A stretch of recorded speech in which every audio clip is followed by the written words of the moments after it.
Ini Rick. Dia tidak mahu dirakam hari ini, tetapi awak menekan main sekali lagi. Dan di sinilah Rick sudah berada di atas Titanic, kapal terbesar dan paling mewah pada zamannya.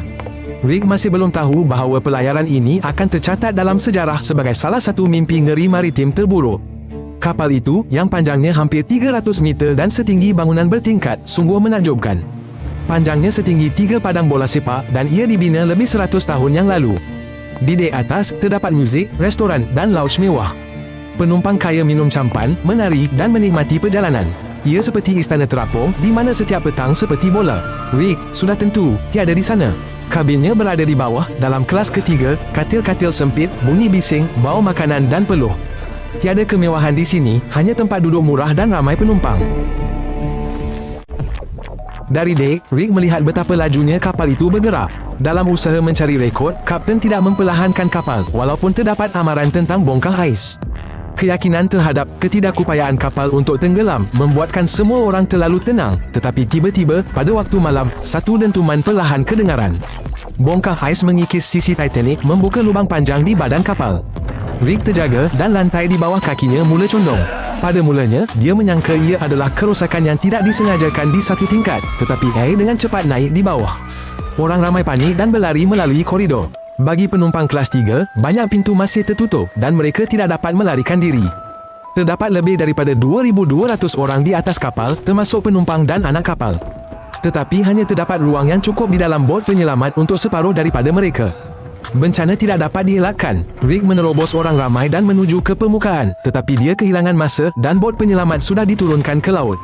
Di dek atas, orkestra masih bermain dan wanita-wanita elegan yang berpakaian tidak menyedari skala bahaya. Pada ketika ini, kematian pertama telah pun bermula, lemas di dalam kabin mereka. Hakikat yang menyedihkan ialah dinding sekat badan kapal tidak sampai ke puncak. Air tumpah dari satu petak ke petak yang lain dan kapal itu musnah walaupun kelihatan tidak boleh karam.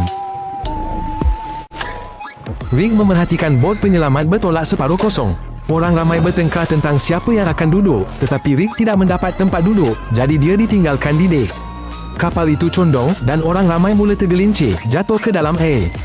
Rick berpaut pada susur tangan logam dan merasakan tangannya membeku akibat kesejukan. Kapal itu berderit. Di bawah tekanan yang sangat besar, logam itu pecah dan Titanic terbelah dua. Rick jatuh ke dalam air berais bersama ratusan yang lain. Suhu air hampir beku. Seseorang tidak dapat bertahan lama dalam kesejukan sedemikian. Dalam masa 15 minit, otot mereka menjadi kebas dan dalam masa sejam, kebanyakannya mati kerana kesejukan.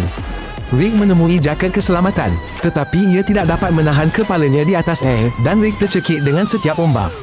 Peluang untuk diselamatkan bertukar menjadi satu lagi seksaan. Rick mencapai tong, cuba bertahan. Air membakar tubuhnya, lengannya menggeletar dan ototnya tidak lagi mematuhinya. Kekejangan mencengkam kakinya dan setiap pergerakan menjadi penyiksaan.